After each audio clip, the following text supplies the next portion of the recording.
I've been looking over the AI essay generators and looking over the school policy for academic honesty, and I'm trying to see all points of view for this dilemma that all colleges and universities and high schools and probably junior high schools are facing. And that is the problem of written efficiency. If I had to take a class in advanced algebra, I don't know what I'd do. I would be tempted to possibly look into some sort of an AI program to do that work for me, because that intimidates me. You all, I am not a mathematician, and it doesn't sound interesting. It doesn't sound like fun.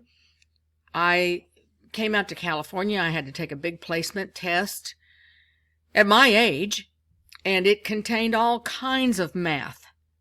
And I was just, oh my goodness. I did buckle down. My sister, who was a wonderful teacher, helped me, and I did really well on that test, despite the fact that I'm terrible at math. I have a tremendous problem with that, but I did well.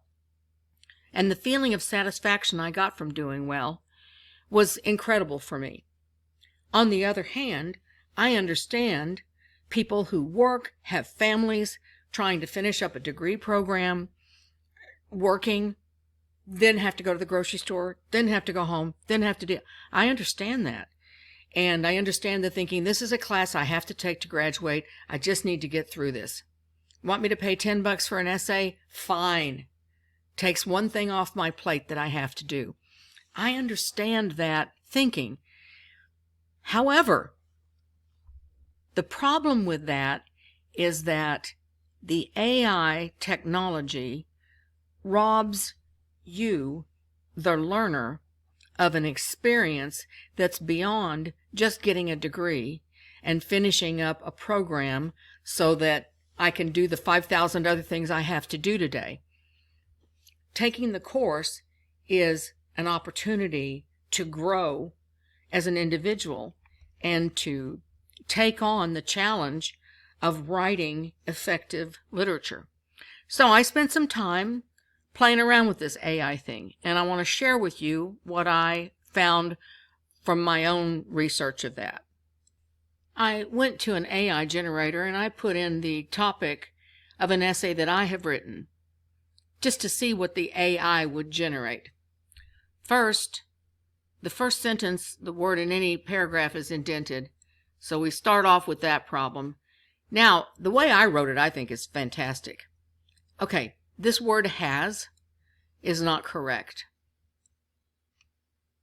There's not a single fact in here that is cited. Look how many times they use fear, 3, on and on and on. So there's redundancy in there. That's a terrible paragraph. There's not even a topic sentence in that paragraph. Okay, public's fear of the flu. Where's the proof for that? Okay, where is the citation for this 2008 Beijing Olympic Games? Where? I don't see one single citation or documentation for that fact. So that is an underproved statement. There's not anything in here that documents something.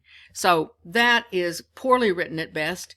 Then if I go the next level up and trust this AI more, it's going to want me to pay money for some more stuff that is less vague than this. I would put vague all over this essay. Let's look at a different example. As you know, in the course, there's videos of me writing my essay on Woodstock 1969. It's a theory essay about how that festival happened. One of the theories that I use, that I form from a foundation of facts and research, is the concept of the shared we. That's something I came up with. So I'm seeing what the AI would do with this subject matter. So first, this is not a developed paragraph. There's no thesis statement in here. There's no mention of the shared we, which I've indicated in my title. There's no indentation of the first word in the paragraph. There's a gap between the paragraphs. There's not a single cited item here.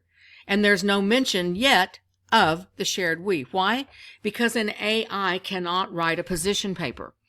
I know you say, one day they will.